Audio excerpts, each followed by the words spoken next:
And we are live. Welcome to the Afterburn Soccer Show. I will be joined in just a moment by our buddy Jose. He's on his way, booting up the old machine there in the upper Midwest. But welcome, everybody. My name is Nathan Hill, the editors and contributors at Afterburn.soccer. Of course, your host here.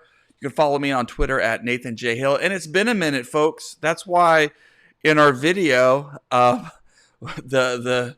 the last goal we have is all the way back in that St. Louis City away match, which FC Dallas lost in the Leagues Cup because then they got bounced at home, and it's been a miserable few weeks with no FC Dallas soccer.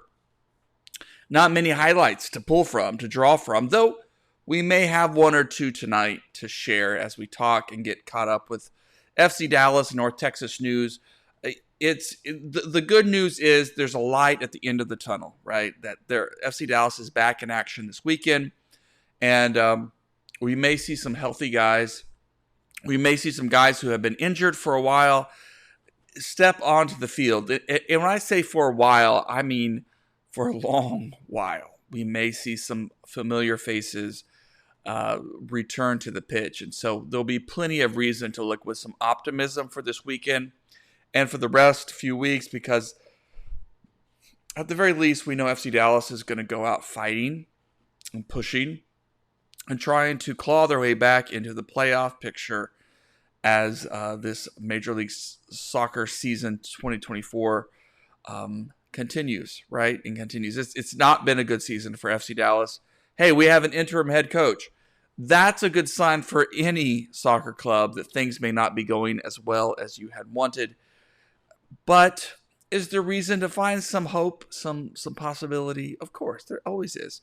FC Dallas always has some interesting players, young players who are coming along and provide some opportunity and reason to be optimistic about the future. So, welcome everybody. We take your comments, your questions live. Like I said, I'm waiting here for my buddy Jose.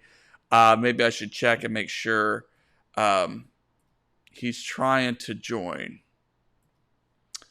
Well, all right. Well, we may have some technical issues tonight. I have no idea if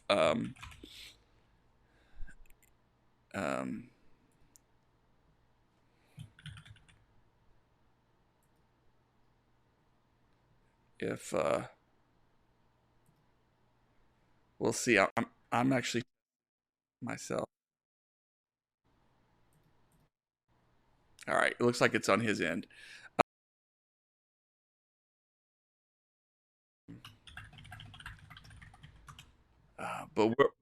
And here he comes. Here he is. Hey, what's going on, man? All right, there we go. Yeah, I was able to join. Yeah. My computer's told me I don't have a camera. Well, all right. Well, anyway, I got our intro out of the way. Excellent. But we're here to talk. We're here to get caught up on FC Dallas and North Texas stuff. And we're going to start with FC Dallas. We're going to hit North Texas and then close with FC Dallas. But let's just talk, first of all. It's a weird couple of weeks. There's been no FC Dallas to watch, to enjoy. It's been a fairly quiet transfer window. It has. Yes. Yeah, Sho Kafumana, we already knew about him. We knew about him before the transfer window opened. A loan option from Maccabi from Israel, and he's in practice. They did some media with him. He's integrating with the team, and so will probably feature at some level in this coming weekend. And then this other trade that happened, almost a bargain pickup, an MLS veteran, Ruan, a Brazilian defender who scored on FC Dallas earlier in the season. When Montreal was in town. An interesting pickup for a really cheap pickup, but it could be a nice little move to bolster FC Dallas's run. And other than that, silence. We've had some, so let's just start there before we talk about the rumors, and just get your feeling and for maybe the pulse of FC Dallas fan base. Was this too quiet of a transfer window in your opinion, Jose, or two new players? Is that about what we should have expected regardless. Yeah, two players is what we should have expected. We knew that their hands are kind of tied right now, and they could only add so many players. And they need another midfield since Fraser's injured, so Shaw steps in.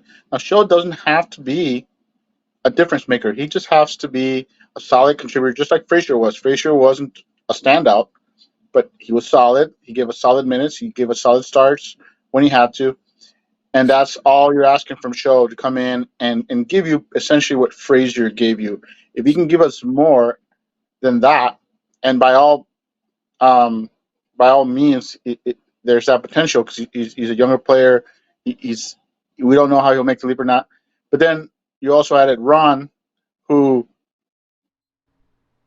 let's just say, his addition brings about several changes. Like likely puts Tomasi on the bench, frees up Paul to move up higher, and takes all the pressure off of Giovanni Jesus to come back anytime soon.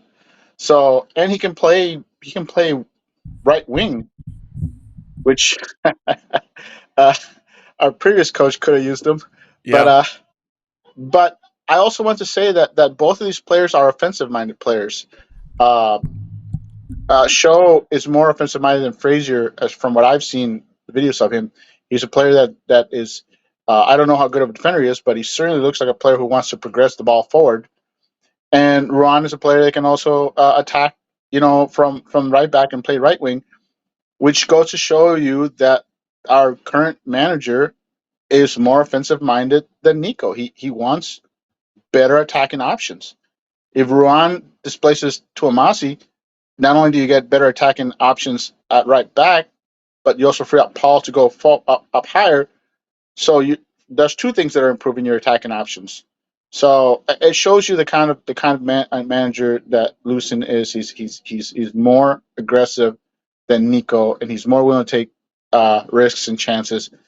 And if these players pan out for him, he'll have it'll help. It'll help him achieve that. Yeah, I've been on record on the blog and stuff. Like, Show is just they're probably got paying very little of his salary.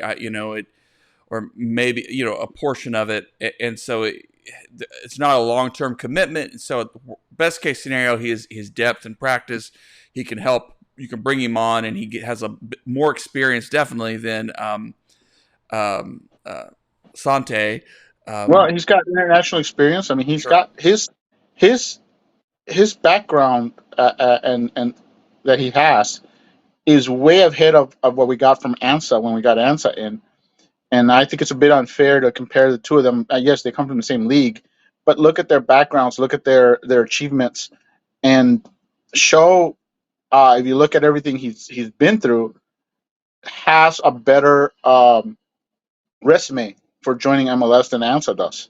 Mm. And so I'm not saying he's going to be a world beater, but like I said, he doesn't have to be. He just has to be a solid contributor. And I think so. I think we'll see how the early games treat him. It can be rough transitioning, but I think he is a solid addition. I think they're both solid and unsexy additions, which is something that, of course, is what we all wanted. We wanted a sexy signing, but we're not getting it.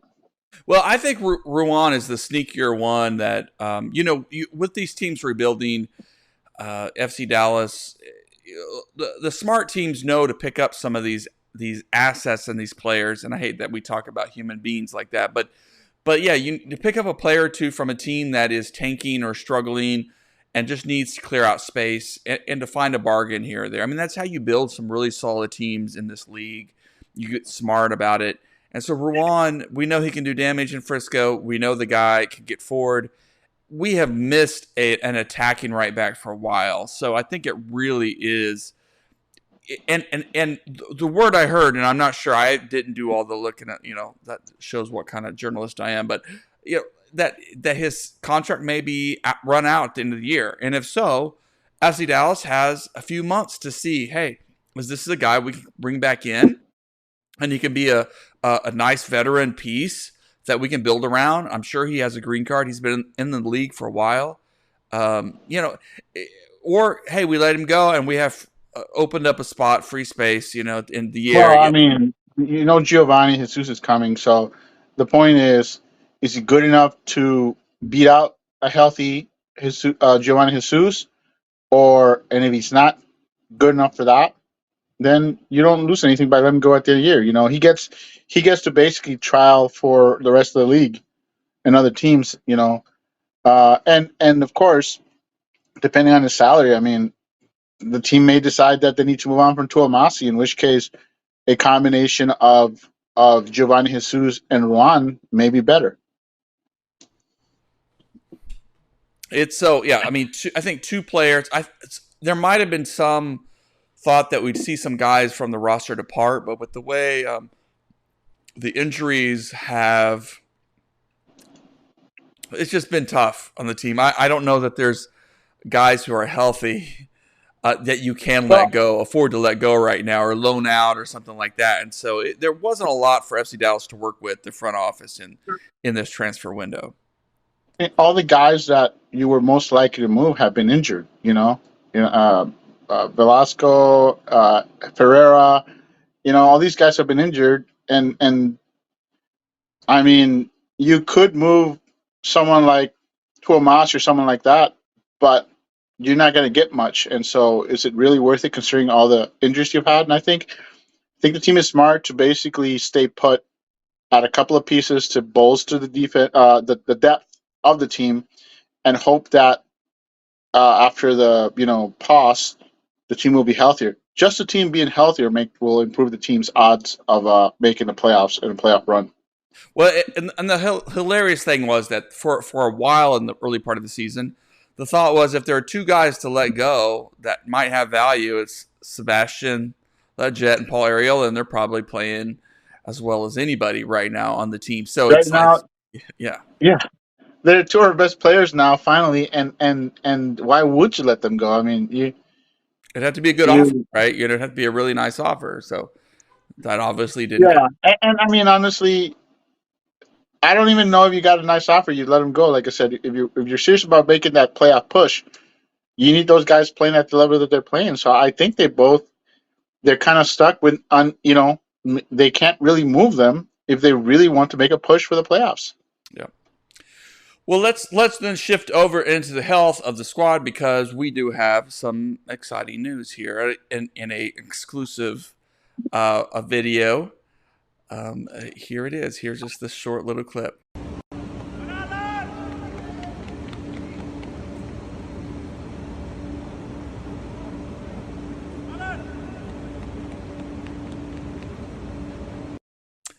That was Alan Velasco in a scrimmage, in an inter-team scrimmage, just making his way onto the pitch. An important moment. You could hear coaches, shouting his name as it was a marker of recovery for the young phenom. And we also can acknowledge. In fact, let me see if I can find it here. I forgot to. I downloaded it here. That at the same time that he is making his way back, we've got tweets out there in Tweetland. Just there's always been chatter. I mean, there's been chatter about Velasco for a while since he was kind of an unlikely move to come to Major League Soccer. If we remember, I know that it probably wasn't Velasco's first choice, but FC Dallas came in with a good offer, brought him in, and so there's been talk. There's been talk of him returning to Argentina since last year. Boca, in particular, appears to be interested.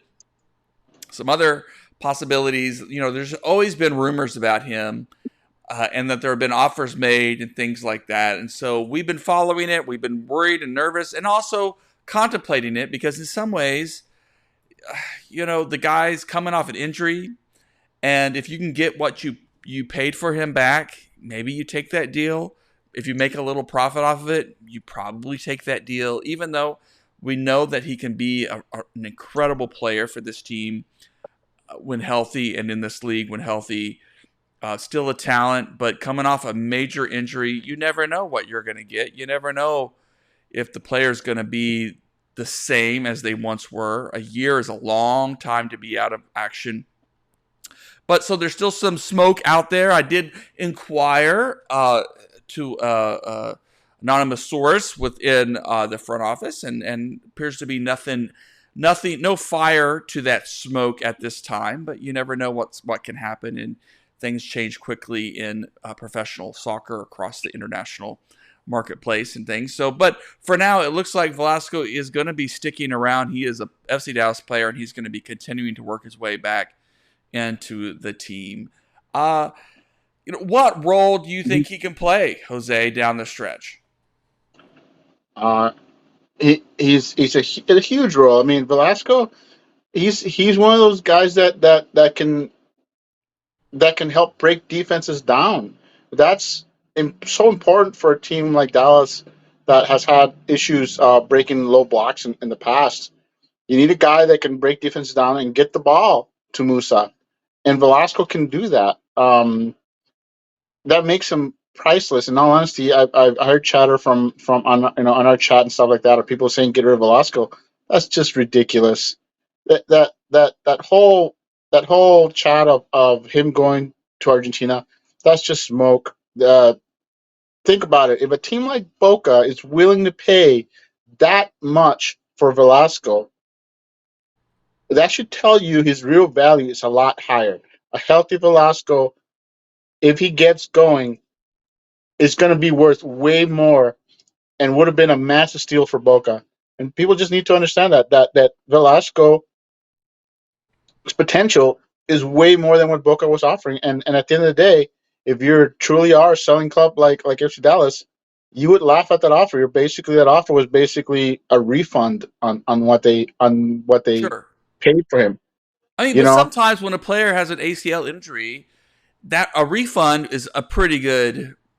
it is, but well, you would hate to see him go to Boca, have a monster year, and then he's sold for 20, 30 million. And then you'd be like, see, you got, you know. So Hmm, I would say I never thought there was anything to that. I always thought that he was out of their price range. And that basically took a while for FC Dallas to confirm that, yeah, hey, he is out of your price range. What you're offering us is not enough. And I think it was like I heard anywhere from 7 million to 11 million. I believe the 11 million is if certain things were met. You know, sure. um, so I believe it was 7 and then 11 million overall. And there's no talk of a percentage, but I mean, a team like FC Dallas is going to want 8 million minimum, and we're talking euros, not dollars. And they're going to want to retain like 40-50% of the kid at that price. Yeah. And there's no way that Boca offered them 50% sell on, because that's what Dallas would want. They'd want to hire for that price. They say, okay, if you turn around and sell them for 30 million, that's 15 million more in our pocket. So I never thought there was anything to it. And Velasco, like I said, if Dallas is serious about making a run, they need Velasco. Even at 70 or 80%, he's a guy that can unlock defenses. And right now, this team is lacking that. Well, that's kind of what I was getting at with my question. Is like, it's unlikely we're going to see. Very unlikely. Who knows what Luxon and company are thinking, but he's not going to start Saturday, right? He's going to come off the bench and give him 10, 20 minutes at most, right? But even if that's his run, working his way back into full fitness, that can be a He's real not. positive.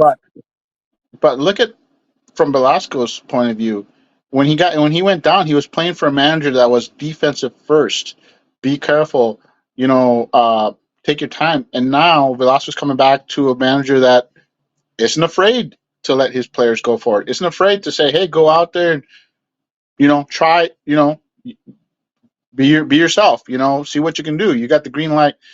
And I think a less than 100% Velasco is going to thrive if he can stay healthy. Will thrive in that system more so than 100% Velasco and Nico's system, which was very defensive and would have shackled him and held him back. So I'm excited to see what Velasco, even at less than 100%, can do. Okay. I'm excited too. I think well. Of course, I'm excited to see some FC Dallas soccer again. I'm excited to see Jesus run out there again after some time just to rest his body, hopefully get right, and to see what Luxon can do with a healthier squad as a whole. and recognize. I think he's done a bang up job in the circumstances. I think the Open Cup bowing out of that was a disappointment, and the Leagues Cup performance was a disappointment. And yet, you tempered that and understand he has not been playing with a full set of healthy players. He's had to trust some young kids, which maybe he would have wanted to do anyway. But gosh, wouldn't you have loved to bring on Jesus for some of those, when you're trying to push for an equalizer, push for a go-ahead goal? Wouldn't you have loved to have some of these tools and a healthier set of bodies, even if they just give you 20 minutes or something? So any coach wants that. So credit to him for getting some productivity out of young players, but I'm excited to see too, with a stronger squad, and he's had now like this mini. It's not a preseason. It's like it's a summer camp basically to maybe work some other ideas and adjustments into the squad now that he's had time to work with them for a few weeks. Yeah, I mean, I think so. I think we're all curious to see what they do and what's going to transpire. I personally think that they'll take it easy bringing him back. I think he'll be coming off the bench, at least for a couple of weeks. With a player like that, you don't want anything re-aggravated. So I'm looking forward to the next game. And like you said, that hasn't really been going on, but this is good. This team was so banged up; they needed all the rest they could get. They need this light workout. They need to simply get healthy. Ask yourself, think of the best players the team has on the roster, and ask yourself how many times they have started together. We're talking Musa, we're talking Ferreira, we're talking Ilara. I mean, Paul and Leggett. Ask yourself how many times those guys have all started at the same time, and I maybe once all year. Mm-hmm. Right. Mm-hmm. It's been such a tough year. I mean, it's just on so many levels for FC Dallas fans. But from the front office, obviously coaches. You can feel bad about Nico a little bit. Like coaches only have so much. You like to think that they can't control when a player gets hurt, but of course coaches can overwork players and things like that. I don't think Nico was that kind of coach by any stretch, but sometimes there's bad luck and coaches don't get the credit they're deserved for the work that they do. But on the other hand, when you struggle as much as this season started for FC Dallas and the coach sort of sticks with their ideas, these things happen. So it's good to see like the team maybe get healthier and try to have more options for Peter Luxon so that he can be a long-term answer as a coach for this team and in this league. So some good images from some B-roll from practice that we're seeing as the team has been working out, getting healthy, having some fun together, building some skills and things like that.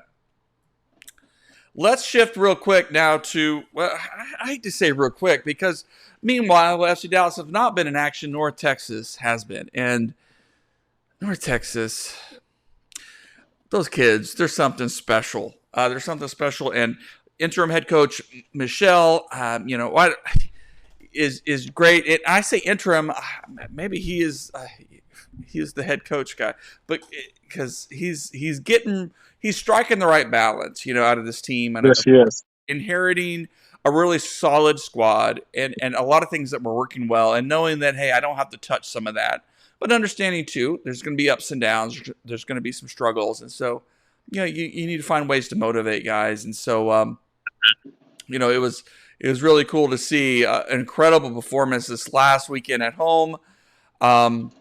Pedrino even, just earned Player of the Week honors for MLS Next Pro. This kid, I'm really excited about him. I think he's going to be a next FC Dallas senior level signing this coming winter. I mean, we'll see, of course. But he has really come on strong.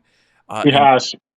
Yeah, and in fact, I'm going to pull up his one of his goals from being held up. well, whoops, pull up one of his goals from the match at home against Houston at Choctaw Stadium. And I mean, it's just this kind of situation, just it's almost too easy. It's almost too easy for almost too easy for a team to leave a guy wide open like that to slot it home. I mean, a 4-1 victory against the Dynamo at home in Choctaw. Domination, guys. And Houston's been a very good MLS Next Pro team the past couple of years. Houston has actually been like a thorn on the side of North Texas for the past couple of years, so to see the North Texas go out there and handle them, that in that fashion tells you a lot of which direction this team is headed in. And while Michelle has inherited a solid team, the North Texas continues to sign young players from the academy. I mean, I've lost track of how many players they've signed from the academy to North Texas SC, and it's been more than the past couple of years combined. A continued push to make it the pathway to MLS this season, and I love it. I'm all for that. That's why you want to watch North Texas SC. You want to watch Pedrinho. You want to watch Scott. You want to see the next big thing coming to FC Dallas. You want to see that next Bernard Comungo guy come from there, and this team it looks like it's back to its roots. They always were a dominant team in their first couple of years of existence, and the last year or two you saw a little bit of drop off, and it's so good to see them coming back, especially when Dallas is struggling. It's always nice to have your reserve team cheer you up with a good victory here and there. And they are at the top of MLS Next Pro. That's right. I had to double check that.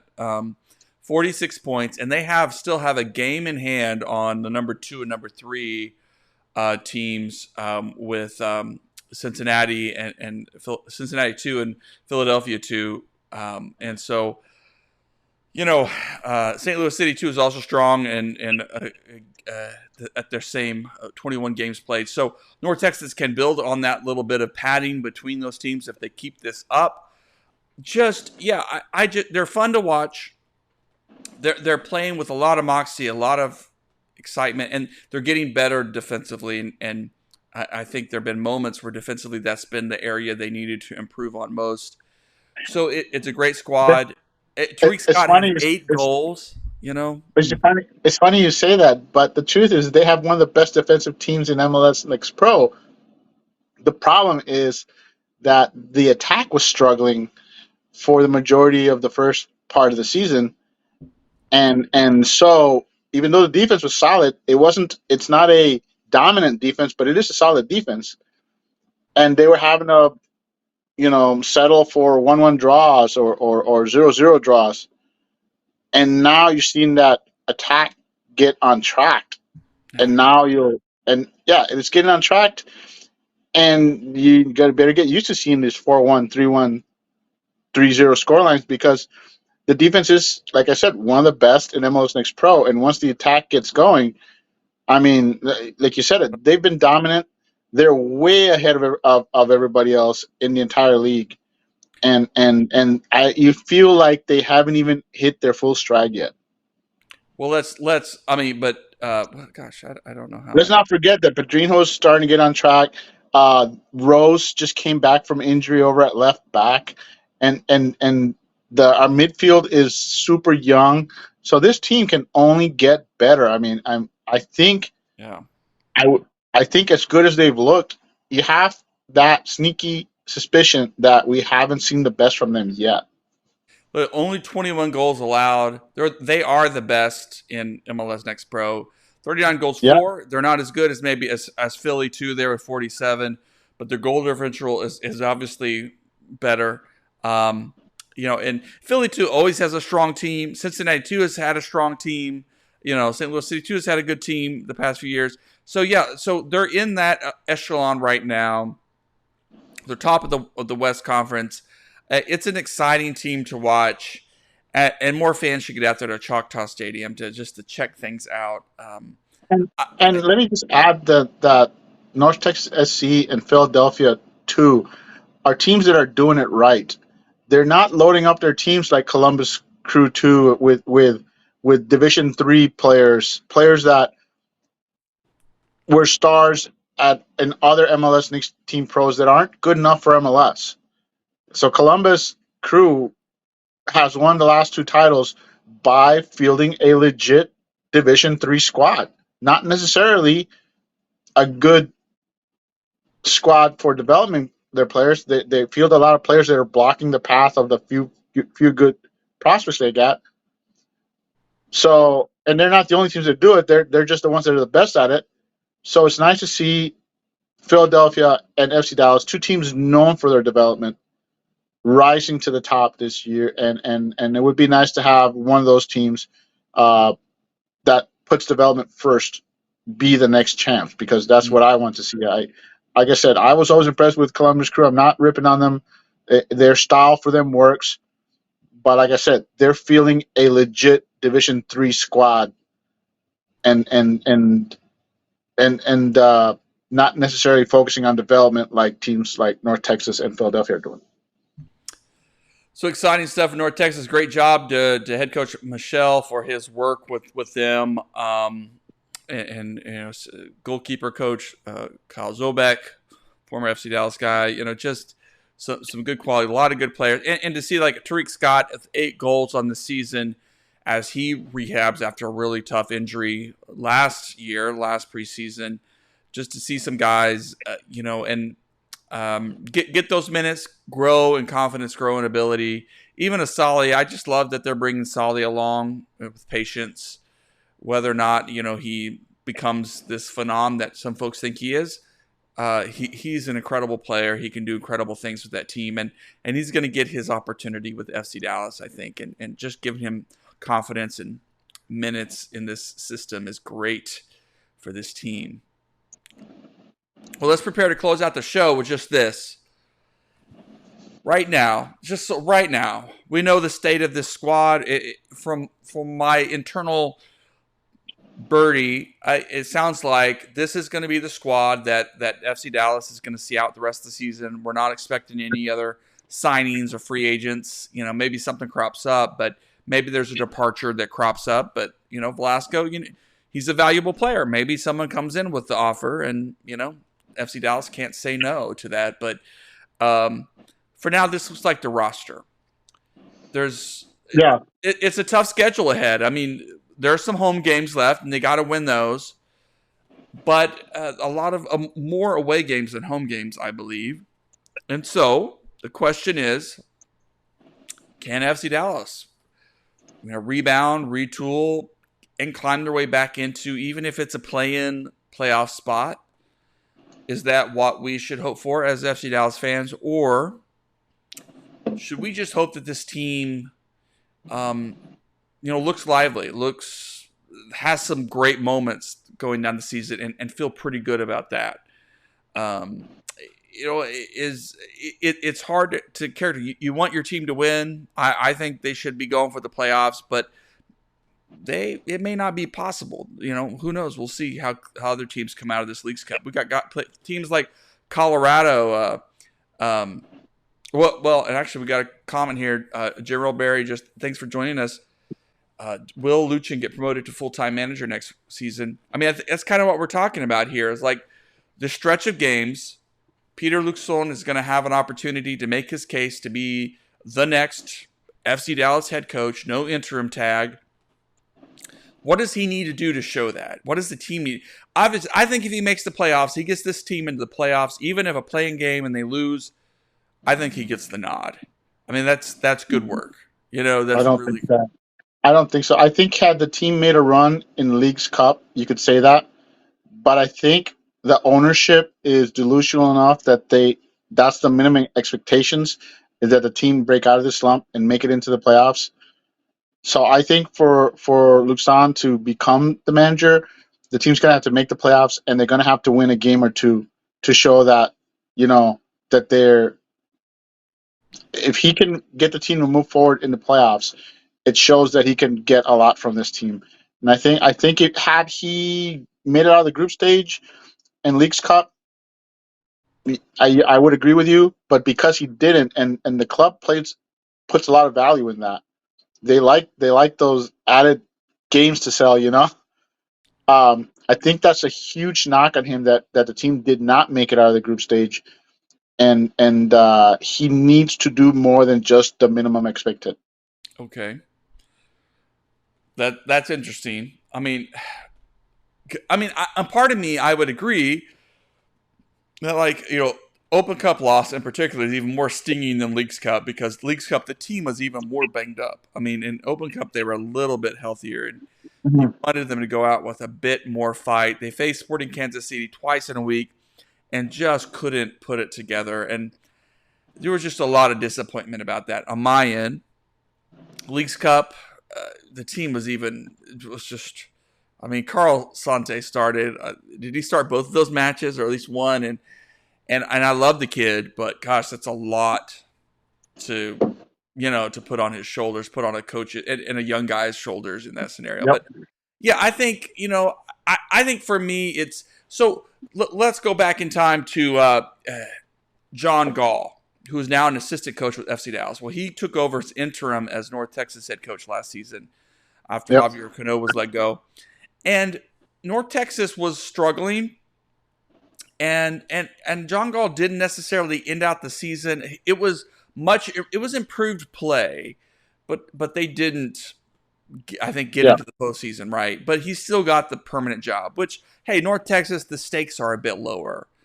But I did like that the front office appeared to see something in the overall response of that player. And they came out again this season, John Gall, as head coach, before he took the assistant coach position, just had him blasting forward, and so I appreciate that. I appreciate that, what we see from the outside as fans, as media or whatever, we see results. We think playoffs are bust. But I could understand, too, if front office looking and saying, things haven't been great. Not all these things went the way we wanted them to go. But, like, he helped this team gain confidence. He helped these players grow together. He helped them put some pieces in place that we think are worth exploring on a longer-term basis. So regardless of if that's what they guess, regardless of what happens with the playoffs, okay, fine. If that's what you think, and that give him some tools to rebuild the roster the way he wants, some pieces, fine. Okay, that's what you want. But if we're talking results here, I think you want to make the playoffs at least. You want this team to pull off an away win or two down the stretch, because if they're going to make the playoffs and make a run, they're going to have to win some away games, right? Yep. Well, they don't necessarily have to win an away game. They have to at least get some draws on the road.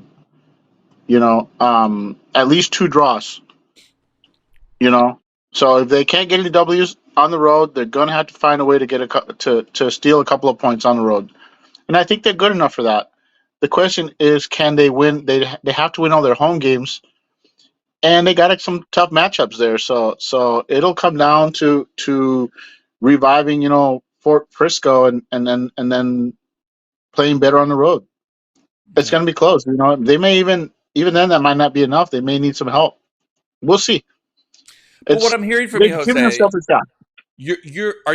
So, I guess this is my bottom line question. Should FC Dallas fans allow ourselves to feel some higher expectations, or should we lower our expectations for these next few weeks? Well, I think we all know that FC Dallas fans are a pessimistic bunch. And I would say not necessarily raise your expectations, but don't be so down on the team. The team's got a shot. And so I would say be less pessimistic. That's all I would say. The team's got a shot, and that's all you could ask for. From as bad as we went from one of the worst starts in the history of the franchise to suddenly being a couple of points out of the playoff knockout game. I think this team is trending in the right direction. All right. Well, that's good. I think that's a fair assessment. Yeah, like, hey, if the team sold a bunch of players during this transfer window, then yeah, Mhm. I think it could really lower our expectations. But hey, brought in a couple of reinforcements. One of which Ruan, I think, is a starter quality kind of guy in MLS. Yeah, this team is going to push. They're going to fight till the end. Maybe they don't make the playoffs. Maybe they eke in. Maybe other teams struggle and they make their way in a little bit better than we expect. But um, I think the big thing is, can Luke Son get this squad to win a game on the road? Yeah, maybe a couple of away draws will suffice, but they got to look better on the road. It's been their Achilles heel this season. Absolutely, absolutely. They need to figure out a way to get some points on the road. That's a given. Without that, if they don't figure that out, it doesn't really matter what they do at home. Yeah. Well, good. Well, we need to leave it there. So we hit FC Dallas. We talked about Velasco rumors. We talked about North Texas, and we set our expectations for the rest of the season. FC Dallas is back at home this weekend. It's Star Wars night. I've been getting the emails. Who do they play? Oh, gosh. Colorado, right? Yeah, I think so. And My Colorado, just sold knocked out. They just knocked out Club America, man. right, and sold their one of their center backs, a super Yeah, their draft best pick. defender. They sold their best defender, and then they knocked out Club America to go into the semifinals of Leagues Cup. And my brother-in-law is a Rapids fan, and I've been hearing all about it nonstop. Yeah. And Well, I'm credit to tired of them. it. I mean, gosh, Colorado is Yeah, man, always a tough place to play. they were a miserable team last year, and they went out and they got a bunch of players this year, and kudos to them. They turned it around and they put themselves in the spot to at least get one of 3 spots, CCL spots during Leagues Cup. So Mm. good on them. Yep. So that could work in our favor. They get, punched out or what, but we'll see. All right. Well, appreciate y'all. Well, I think they're guaranteed 2 games because they got the semifinal game and there's a third place game. So I'm fairly sure they're going to have to play 2 games regardless. And let me be clear. I think I have it wrong. We're still 2 weeks out, right, from for the next FCL's game. I Yeah, am. Yeah. All right. it's okay. It's okay. It's all right. Yeah. No, that's no. It just I'm means you're sorry. excited. It just DC. means you're excited for the restart of the season. Okay. The 31st, they're back at home against Colorado, but we're going out to DC. FC Dallas will play DC this weekend, so that's where I was getting my Okay. wire crossed. So that's a team that DC United, not an easy place to play, not an easy team to beat, not the greatest team in MLS by any stretch, but it'll be an interesting measuring stick to see how they come out of this break. No, but considering Dallas is such a bad road team, I mean, Yeah, playing a team that's good at home is going to be a big challenge. yeah, and you're right. If the Rapids can retool, rebuild, so can we. All right. That's right. There's always It next gives you season. hope for the future. All right. Well, thanks, Jose. Thanks, All right. everybody, for watching. Of course, we'll be posting the audio on afterburn.soccer. Thanks for following us there on the blog for free if you want, and following us here on YouTube. All right. Thanks. Good night, everybody.